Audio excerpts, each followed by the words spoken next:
The demo I've made basically tasks the player with hitting balls and sort of plays into targets. Yeah, and if an enemy hits you, you lose a point, and they get teleported to the corner.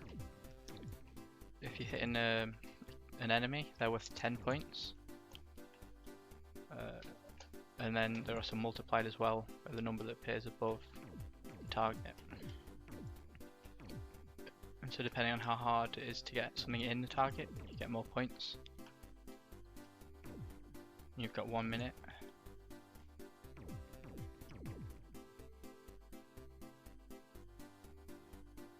You can right click to pull objects, left click to push them.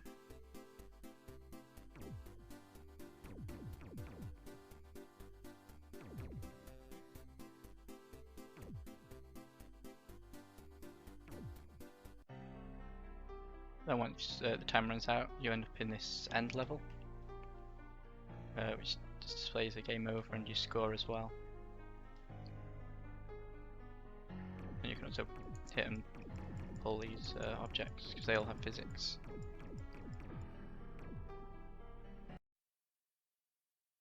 The game uses multiple actors that were written in C++. So the most important one is the character class. And this handle a lot of code to handle the movement, and also logic as well for when it shoots. It has to do a line trace, and it then checks the actor. And also if the enemy hits it as well, it also does a component hit. And it's controlled by a player controller class.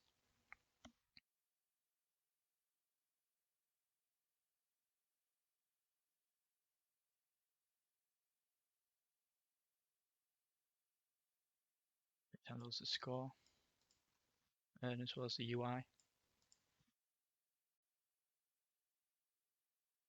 Enemy movement is controlled through a behavior tree. This has services that were implemented in C++. One to get the line of sight and another to get the player position.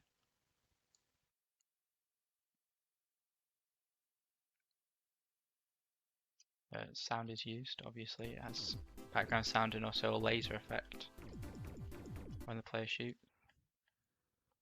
The sound is attached to the character class, and it just plays whenever they shoot. For the top of the shooting functions, it has play sound at location. There is a trigger in each of the targets that's implemented in C++. The targets consist of a mesh and a box component.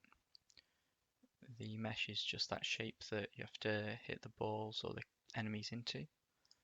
The box is a trigger, and that's the thing that sort of registers a hit. It's made to fill the hole when it's created, but it will also stretch because of how it's attached to the mesh. And so that's how you can make the bigger and taller ones, or make them smaller so they're more difficult. And then on the overlap begin function, this is what gets called when something enters that square. It tests whether or not it's what's called a score ball, or if it's a character. If it's a score ball, that's just those sort of spheres that are lying around the level, it gets 1 point. If it's a character class, meaning it's an enemy, it gets 10 points. But then once it increases the score, it does actually multiply that by the target's own multiplier.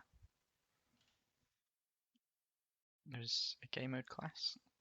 It contains a timer, and that counts down how long time is left, how long is left. And then it opens a new level and saves the score to a game instant, because this lets data go between levels.